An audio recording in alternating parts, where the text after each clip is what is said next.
In the day's other news, Wall Street swung lower again as oil prices fell and banks warned of billions in loan defaults caused by the pandemic. The Dow Jones Industrial Average dropped 445 points to close at 23,504. The Nasdaq lost 122 points and the S&P 500 gave up 62.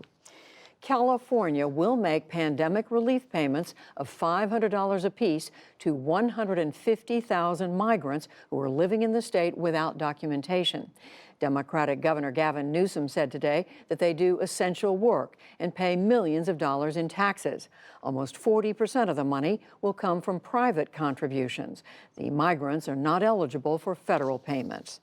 The world's 20 richest economies are freezing debt payments owed by poorer countries during the pandemic. The G20 nations announced it today.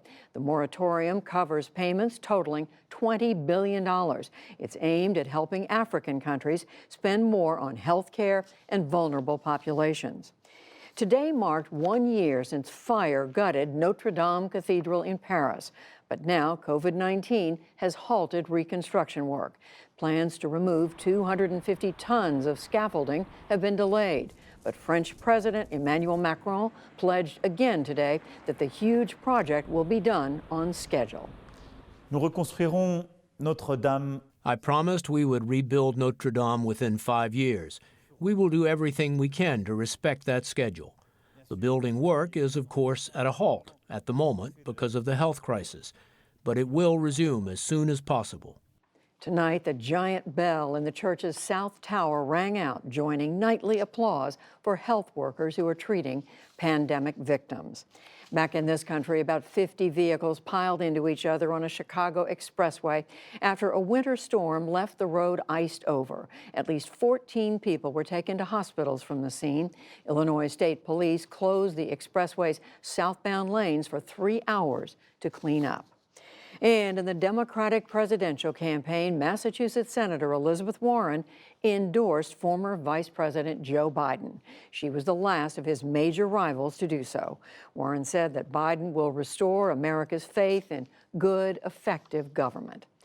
Still to come on the NewsHour, President Trump threatens to pull funding from the World Health Organization. What it would mean at a time of crisis. When to reopen and how to do it safely. A conversation on restarting the American economy.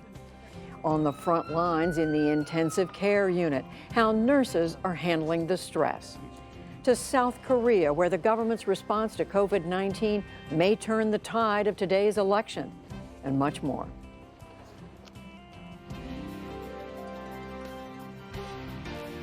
This is the PBS NewsHour from WETA Studios in Washington and in the West from the Walter Cronkite School of Journalism at Arizona State University.